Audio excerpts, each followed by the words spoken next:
जैसे कुत्ते की पूंछ जो है वो कभी सीधी नहीं होती है, कितना भी प्रयास कीजिए। तो वैसे ही राष्ट्रीय जनता दल का जो चरित्र महागठबंधन में नीतीश जी ने जिनके साथ दोस्ती की है, उनका इतिहास अपराधियों को लेकर चलने वाला रहा है। तो ये राष्ट्रीय जनता दल सुधरने वाली पार्टी नहीं है। कुत्ते की दुम कभी सीधी नहीं होती, इस तरह के मुहावरे लगातार आम बोलचाल की भाषा में इस्तेमाल किए जाते हैं और ये मुहावरा बिहार की राजनीति में भी सक्रिय हो गया है। इस्तेमाल किया है बीजेपी कोटे से राज्यसभा सांसद सुशील मोदी ने बिहार की सबसे बड़ी राजनीतिक दल राष्ट्रीय जनता दल के लिए। बिहार के उपचुनाव में लगातार जुबानी जंग शुरू हो गया है और इसी में गोपालगंज पहुंचे राज्यसभा सांसद सुशील मोदी ने राष्ट्रीय जनता दल के चरित्र की तुलना कुत्ते की दुम से कर दी है। क्या कुछ कह रहे हैं राज्यसभा सांसद सुशील मोदी, पहले हम आपको वो सुनाते हैं। देखिए, महागठबंधन में नीतीश जी ने जिनके साथ दोस्ती की है, उनका इतिहास अपराधियों को लेकर चलने वाला रहा है। और यहाँ भी जो बाई इलेक्शन हो रहा है उसमें जो राजद के उम्मीदवार हैं वो किन लोगों को लेकर घूम रहे हैं, कौन उनके साथ जुलूस में चल रहे हैं, कौन लोग हैं जो तेजस्वी के मंच को साझा कर रहे हैं, जिनसे लोग डरते हैं, जिन पर मकानों पर कब्जा करने का आरोप है, जिनों का आपराधिक इतिहास है। तो ये राष्ट्रीय जनता दल सुधरने वाली पार्टी नहीं है। जैसे कुत्ते की पूंछ जो है वो कभी सीधी नहीं होती है, कितना भी प्रयास कीजिए। तो वैसे ही राष्ट्रीय जनता दल का जो चरित्र और इतिहास है वो अपराध और भ्रष्टाचार को संरक्षण देने वाले लोगों का इतिहास रहा है।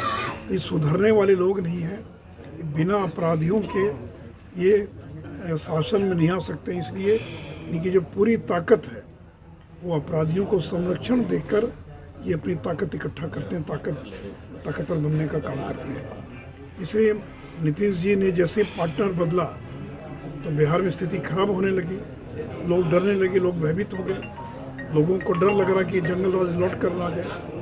तो राष्ट्रीय जनता दल सुधरने वाले लोग नहीं है। तो आपने सुना, सुशील मोदी ने सीधे तौर पर कहा है कि कुत्ते की दुम जिस तरह से कभी सीधी नहीं होती, उसी तरह राष्ट्रीय जनता दल का चरित्र कभी बदल नहीं सकता, चाहे वो उनका आपराधिक इतिहास हो या फिर घूसखोर या रंगदारी का मामला। ये तमाम जो राष्ट्रीय जनता दल का चरित्र है वो कभी नहीं बदल सकता है। एक संवैधानिक पद पर बैठे व्यक्ति, राज्यसभा के सांसद सुशील मोदी, और उनके मुख से इस तरह की बातें बिहार के सबसे बड़े राजनीतिक दल राष्ट्रीय जनता दल के लिए कहीं से भी शोभा नहीं देती है। लेकिन उन्होंने इस्तेमाल कर दिया और सीधे तौर पर कहा है कि राष्ट्रीय जनता दल का जो चरित्र है वो कुत्ते की दुम की तरह है। तो कहीं ना कहीं अब इसको लेकर बिहार की सियासत ज़रूर गर्मा गई है। राष्ट्रीय जनता दल की ओर से इसके लिए प्रतिक्रिया आनी बाकी है, क्योंकि अब बिहार के उपचुनाव में जो प्रचार प्रसार होना था उसका वक्त अब खत्म हो गया है और अब से कुछ ही देर बाद जो चुनावों के भोंपू है, जो प्रचार प्रसार के भोंपू हैं, वो अब पूरी तरह से बंद हो जाएंगे। लेकिन इसी बीच सुशील मोदी ने बिहार के सियासी गलियारे में सनसनी फैला दी और राष्ट्रीय जनता दल के चरित्र की तुलना कुत्ते की दुम से कर दी और कह दिया है कि कुत्ते की दुम जिस तरह से कभी सीधी नहीं होती, उसी तरह राष्ट्रीय जनता दल का चरित्र कभी बदल नहीं सकता है। अब राष्ट्रीय जनता दल की प्रतिक्रिया का इंतजार है कि वो क्या कुछ प्रतिक्रिया देते हैं सुशील मोदी के इस मुहावरे पर। ऐसे ही तमाम खबरों के लिए बने रहें द एज न्यूज़ के साथ और देखते रहें द एज न्यूज़।